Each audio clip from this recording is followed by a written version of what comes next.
Nina bembena inkabe enkulu kaBhusha obukhala evuma ungena ejokeni nazi indaba ze1 KZN TV ifundo uphilani wakacebe khulu sanibonani. Okuyizona indaba ehamba phambili owezobuciko wethule isabelo mali. Ikhishwe ngevoti EFF kwamaphumulo kanti awezenkolo amashela udlame lobulili. Sanemukela nina bendlovu enamandla. Ngqongqoshe wezobuciko nezemidlalo KwaZulu-Natal umuntu omuhle ekhawula uthi umnyango wakhe ubeka eceleni imali ezolekelela igqugquzeleni ezemidlalo ezikoleni kulesi sifundazwe. Usho kanjena ngesikhathi ethula uhlahlomali lomnyango wakhe eShamthetho eMgungundlovu. Kokunye kubalile ukhawula ukwakhiwa nokulungiswa kwemitapo yolwazi kanye nezinye izinhlelo eziningi eziqondene nomnyango wakhe. Ungqongqoshe wezobuciko ezemidlalo namasiko KwaZulu-Natal umuntu omuhle ekhawula uthi bazamile ukuqhakambisa izinhlelo zemkhakha yonke ekulomnyango yize imali ingenele 1.5 billion rand kusho ukuthi billion kanye namamiliyoni amakhulu ayisihlanu. Akuyona ke imali yenele ukuthi sikwazi ukwenza zonke izinto ekufanele sizenze ngonyaka, kodwa ke sizamile ukuthi sibuke yonke iminxano yonke imkhakha ukuthi kuthuthukiswe ezobuciko, ukuthi kuthuthukiswe ezemidlalo, ukuthi kuthuthukiswe futhi nokongiwa kwamasiko. Njengoba sazi ke umnyango wethu iwona obhekene kakhulu nokongiwa kwesiko, ukuthi yonke imikhosi yaseNdlunkulu siyenze ibe sezingeni. Sizokwenza kulonyaka siqala nje kusasa sinomkhosi wesivivane, iyaqhubeka imikhosi eminingi. Uthi kuzokwakhiwa izikhungo zezemidlalo. Sinama academy, ama sports academy esiwaqala, sizoqala nje la eMgungundlovu ukuthi ibe khona ngoba kunezingane zethu ezilaphe iDindele ezigila izimanga zibe ngonyaka odlule woShampeni ku under 15 wesokho amantombazane kwiCAF, not just South Africa, not just SADC but in South Africa bashaye kwani baba ngoShampeni kulonyaka ke ngeshwa ke bafike kuma eliminations. Khawula uthi izinkinga zemboni yezomculo zikhona izwe lonke. Inkinga ezikhona ngasohlangothini lama artist zikhona kuwo nonke ama province. Ungqongqoshe kazwelonke ubaba uMakhenzi usebize imbizo yawo wonke umkhakha lo waka art ukuthi ekupheleni kwalenyanga uAugust kanye nasekuqaleni kuka September kuzoba nezimbizo ezimbili siyobuka into ezimbili. One ukuthi sixhasa kanjani, sixhasa bani, kwakhiwe ipolice umgomo.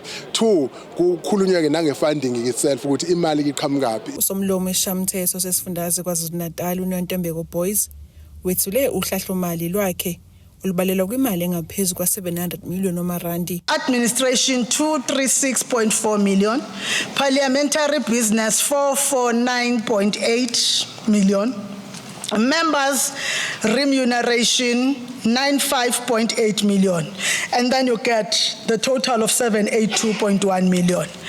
When you go to that allocation by economic classification, yilapho uqala khona ukubona ukuthi why are we saying we are poor. The church mouse sometimes receive some notes that may have been dropped during the collection, Sunday collection. Sometimes I feel that we're even poorer than that church mouse. Compensation of employees is 288.4 million. Members remuneration 95.8 million as it comes from treasury. It goes straight to your pockets. Ezindabeni ze1 KZN TV uAyanda Dube eMgungundlovu. Qale kanzima kumhlangano okhethekile omakhansela kumasipala kwamaphumulo ngenxa amakhansela eIFP abelwisa kumphathi kamasipala uThulani Khuluse ngokuthi abafuni kube uyena kohlalisa umhlangano okhipha kusinechilwe EFF esikhundleni sokuba kusomlomo. Lo mhlangano ubizwe umphathi kamasipala ngoba kusomlomo uchili esehlulekile ukubiza kade ke ucelwa ngamakhansela.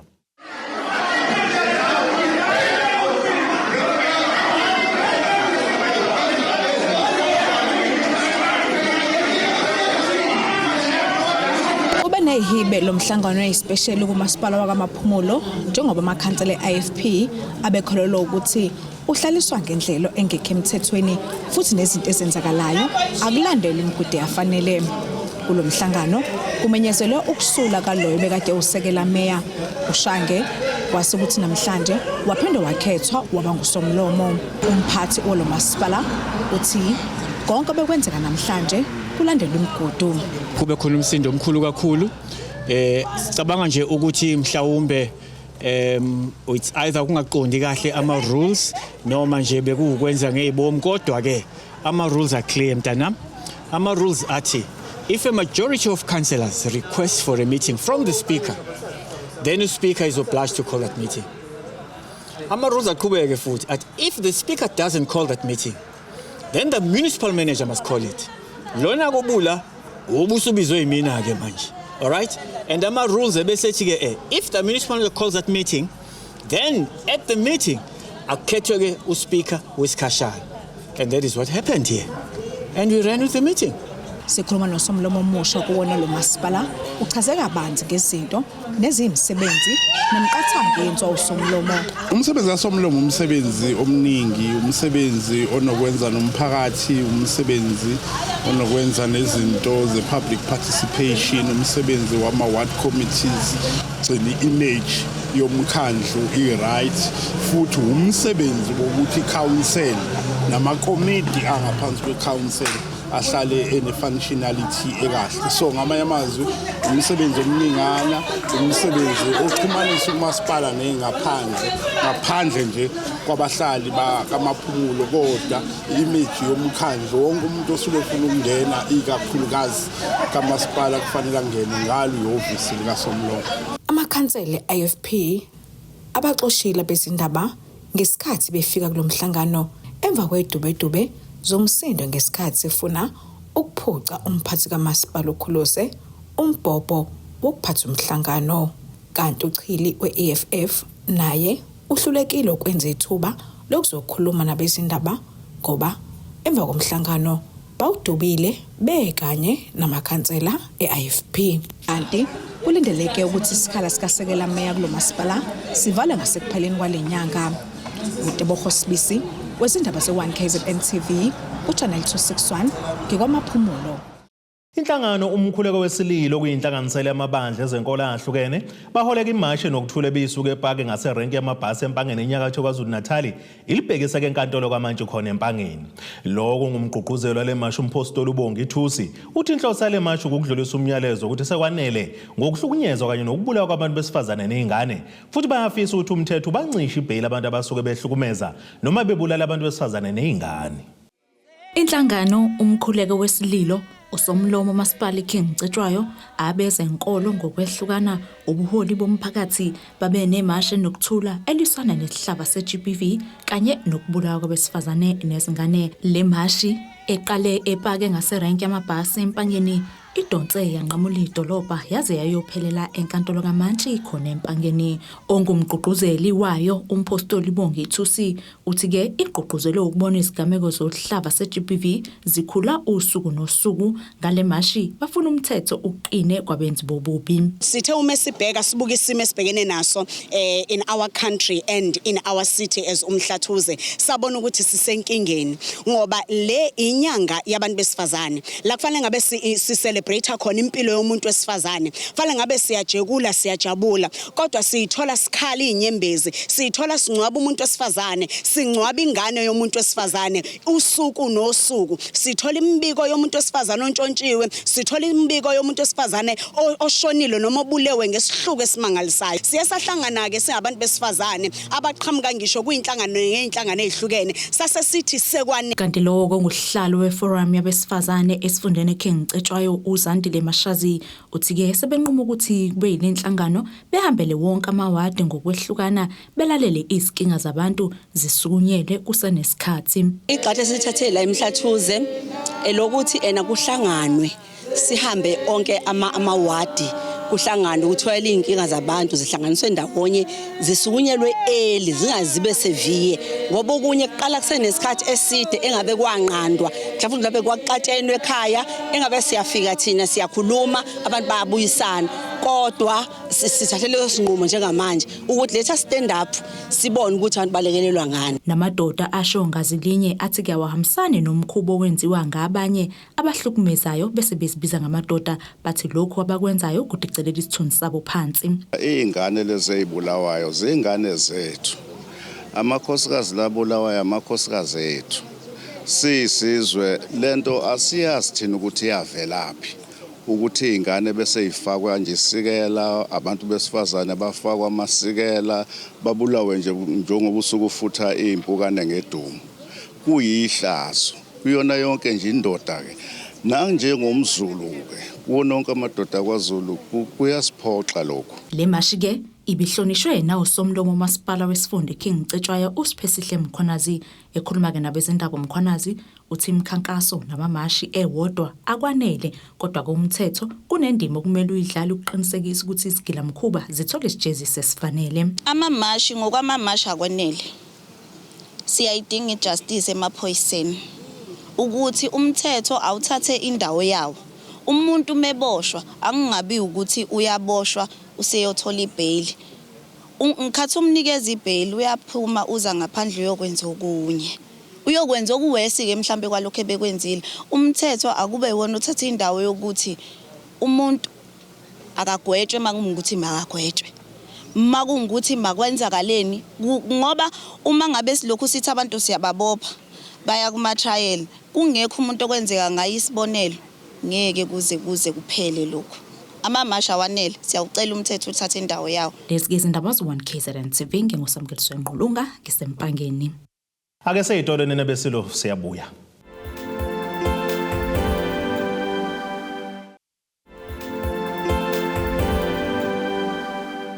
Asibonge siphinde sinamukele futhi kwindaba zethu ze1 KZN TV. Nazo kezona ehamba phambili namuhla. Okuyizona ndaba ehamba phambili owezobuciko wethule isabelo mali. Ikhishwe ngevoti EFF kwamaphumulo kanti awezenkolo amashela udlame lobulili. Zilokhu iqhubekele nokwanda igameko zokuhlukunyezwa nokubulawa kwabantu besifazane nezingane kuleli ize noma kimningi imkhankaselisana nalesihlava. Isigameko sakamuva nje ukuthunjwa kwekudlwengula maqedwe kwebulawa kwentombazanyana eneminyaka esikhombisa ubudala yasendaweni yaseDumisani Makhaya Village empangeni enyakatho nalesi sifundazwe. Sibeke sesihlanganisa umbiko ngalolu daba. Ngokwezibalo ezikhishwe ngonyaka wedlule ziveza ukuthi ke isifundazwe KwaZulu-Natal siqenqeleza phambili ngamacala ahlobene nesihlava seGBV. Amacala aqoshwe phakathi kwaApril wango-2022 kuya kuMarch wango-2023 aveza ukuthi ke amacala abikiwe noma akhona angu-641. Lamacala ahlanganisa ukudlwengula, ukuhlukumeza ngokucansi, ukuhlukumeza ngenhloso, ukulimaza, ukuzama ukubulala, ukuhlasela kanye nokubulala uqobo. Ukubheka ke isigameko sakamumva, isigameko sokubulawa kukaZanokuhle Khumalo obeneminyaka esikhombisa waseDumisani Makhaya Village empangeni owathunjwa, wadlwengula, wabesebulawa. Isidumbu sakhe sothalakala ngaphansi kombhede emqashweni la beqashe khona umbulali. Lesi ke ngesinye sesigameko esidonse amehlo kakhulu. Kwenzeka lokhu nje inyanga kaNtulikazi yaziwa ngokuthi ke inyanga yamadoda ebese kuthi kaNcwaba yona kube ke ngeyabantu besifazane.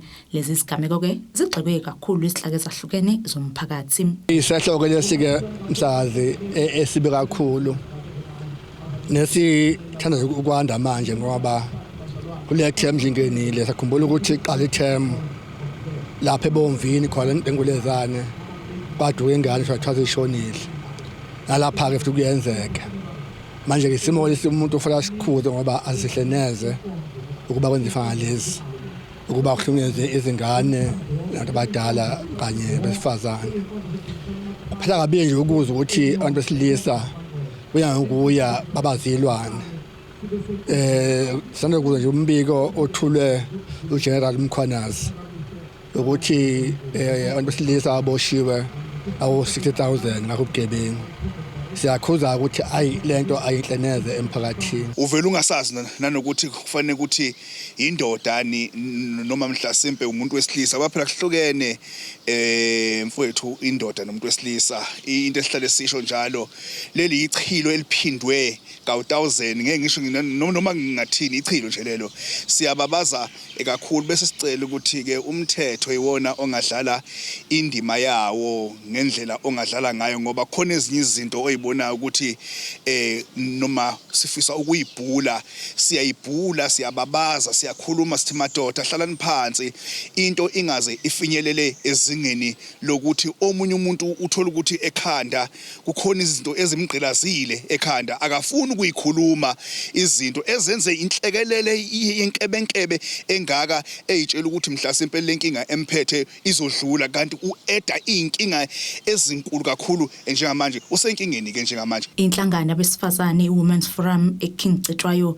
kanye nophiko lwabesifazane kanye ke nophiko lwabesifazane emaphoyiseni bavumelana ngazilinye ukuthi ke usamningi umsebenzi obahlalele ukulungisa lesi simo nokuthi ke kuhlaliswe phansi amadoda afundiswe ukuthi ke kumele asiphathe ngaluphi uhlobo. Njengabaholi sifisa ukuthi simemezele ukuthi lento akisukunyelwe umphakathi wonke njengoba kusukunyiwe.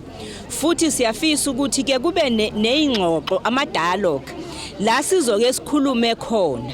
Mhlawumbe elinye iphutha lethu njengomphakathi noma njengobaholi ukuthi sinaka kakhulu ingane yentombazana bese kuthi ingane yomfana singabe sagcizelela kuyona ukuthi umzimba womuntu wesifazane uyahlonishwa, umzimba womuntu wesifazane uyigolide lakhe awukwazi ukuzithathela. Sizothi phansi ngokuhlunyezwa komuntu wesifazane sekwanele.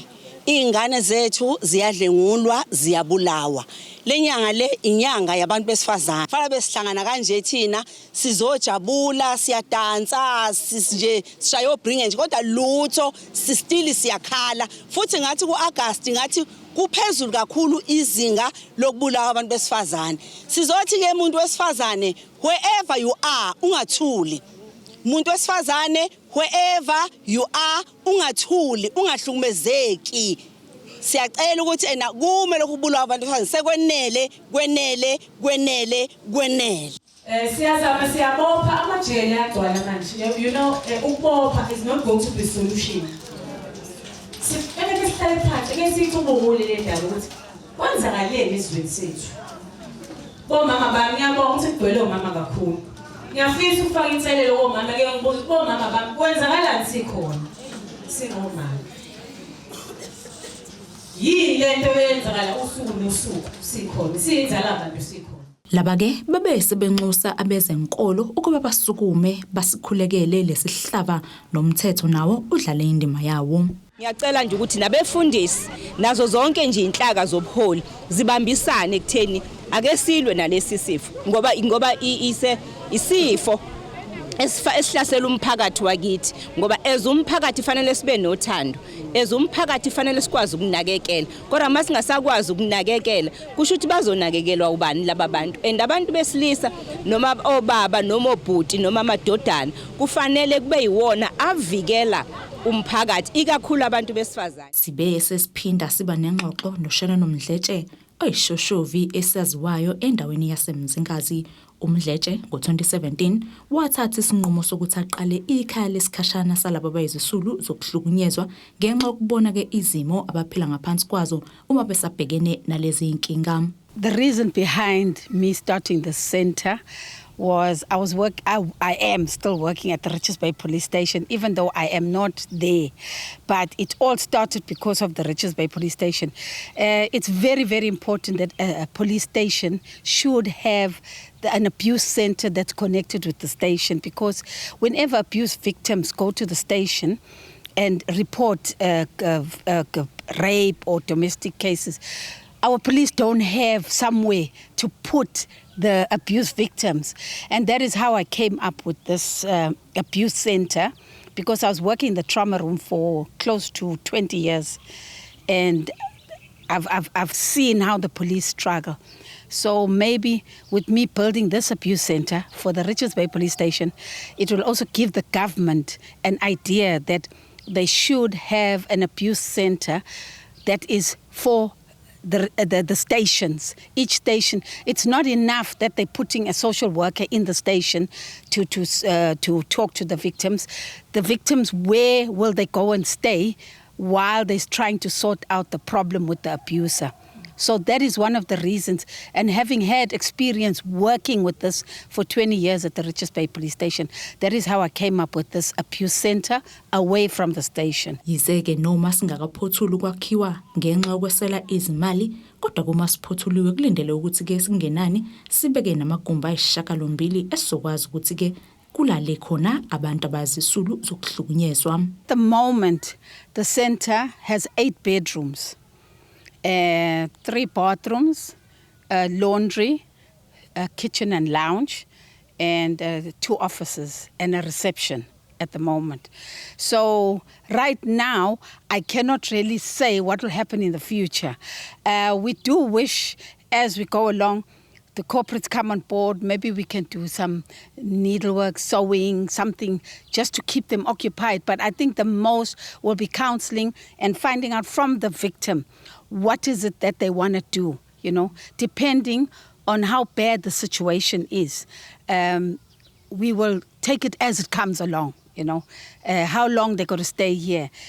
Because this is not a refuge camp. It's not a place where they're going to live forever and ever, because they got to come, we help them to move forward. Lezi ke izindaba zo-1 KZN TV, ngingosamkeliswe Nqulunga, ngiseRichards Bay. Kube injabulo yodwa kwasulwa ke nezinyembezi zeminyaka ngenkathi umndeni wakaDoncabe endayakazi kwa12 eMthwalume unikezwa indlu entshaceke. Lo mnikelo wenziwe ke iDr Muzi Ngwazi Foundation ethi ke yabona isimo sendlu lomndeni wawuhlala kusona singesihle. Umnikazi wendlu ohlala nabantwana bakhe abane ubusisiwe Doncabe uthi ke indlu bebehlala kuyona ibingena imvula kanti bebehlalele kovalweni lokuthi ke ingawela kubona. Uthi ke bajabule kakhulu ngalomnikelo. Uhlengezela izinyembezi zenjabulo wesifazane wasendayakazi kuward 12 eMthwalume ngesikhathi emukeliswa indlu yakhe entsha. Le ndlu enempahla phakathi yakhiwe yanikelwa yiDr Muzi Ngwazi Foundation. Kanti lona wesifazane uthi ubehlala nabantwana bakhe abane endlini engekho esimeni ebingawa noma kunini.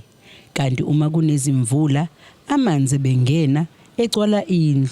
Ngakho bebelalo benyoni kuyona. Isimo sala ekhaya besenzima kakhulu. Bekuthi noma kunetha imvula zinethe kakhulu, indlu nje beyinetha kakhulu kuze kube nanamaxhaphozi phansi sokuthi liyaduma nezulu, imbani ishaya la emaxhaphozini bekungamnandi impela bekungakuhle. Kodwa manje ngiyathokoza kakhulu uma ngibona sengitholile umuzi okanjena, ngiyabonga kakhulu. Obemeli Dr Muzi Ngwazi Foundation uthi bangenelele ngoba betsheliwe ngisimo senhlalo salomndeni. So bhuti wethu omdala was informa ukuthi kunomndeni oxakekile, umama ohlala nabantwana abasebancane. Wasibekela ukuthi isimo abaphila ngaphansi kwaso asikho right, ikhaya labo kungena imvula, mengabe kunemvula, kungena amanzi, mengabe kunamanzi. So kunabantwana abancane, ngakho abantwana baphila ngaphansi kwencindezi bagcina sebegula, sebephutha nasesikoleni. So wasicela ukuthi njenga foundation, because maningi amanye ama project esi-involved ekona la endaweni, wabuza ukuthi mhlambe ayikho indlela esingakazi ukuthi sisize ngayo lo mndeni. So sathatha ithuba ngenye ama weekend si foundation seza sazobabona la ekhaya, samfica umama, samfica nabantwana bakhe, sakhuluma nawe, sabona futhi nathi isimo esamfica ehleli ngaphansi kwazo ukuthi akusona isimo esi right, especially for abantwana basebancane.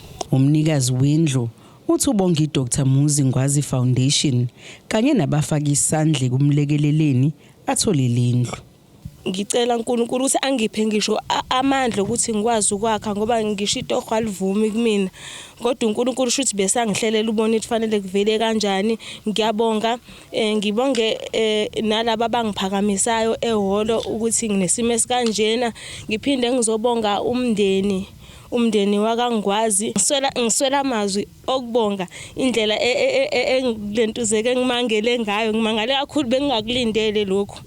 Bengidinda mhlambe mabe ngisiza ngabe u2 room noma mhlambe uround inyana.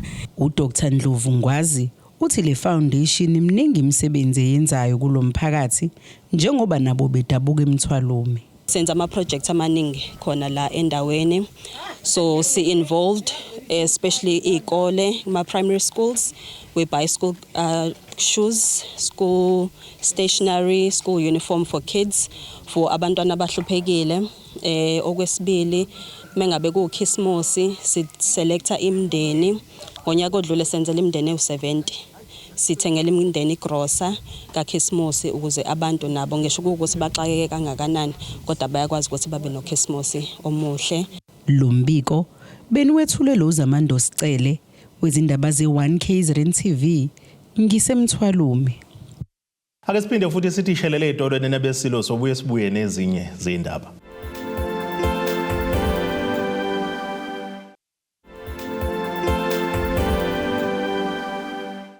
Asibonge siphinde sinamukele futhi kwindaba zethu ze1 KZN TV. Nazo kwizona ehamba phambili namuhla. Okuyizona ndaba ehamba phambili owezobuciko wethule isabelo mali. Ikhishwe ngevoti EFF kwamaphumulo kanti awezenkolo amashela udlame lobulili. Ake sibheke engosini yezomnotho.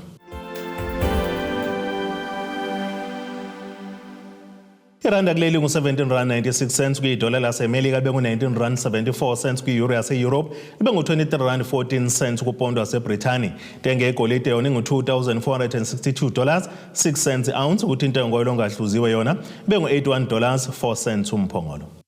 Ake sibheke engosini yezemidlalo.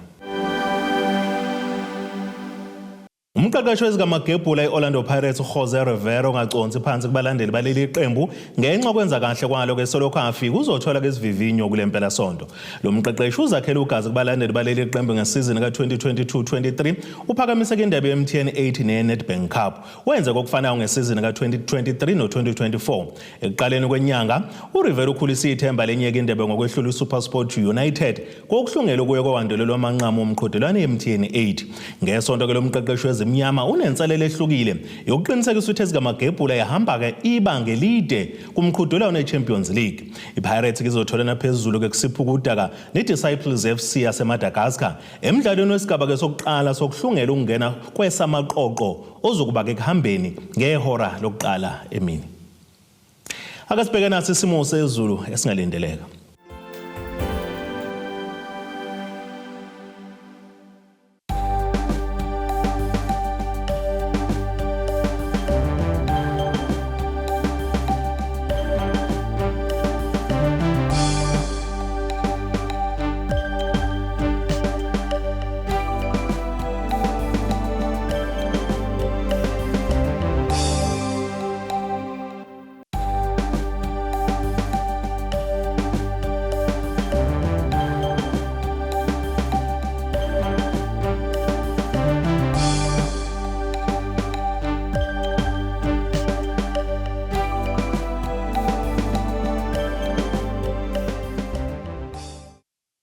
Yena nabakaqamba lankomo zilahlekile zodliwa umdlebe kwasoshangana. Kamzimba umntwana nethimba lonke le indaba sithi khumu. Abethuli bethu bezindaba baxhaswe iThulis Bayview Bridal. Ungabashayela kulezi zinombolo ezivelile.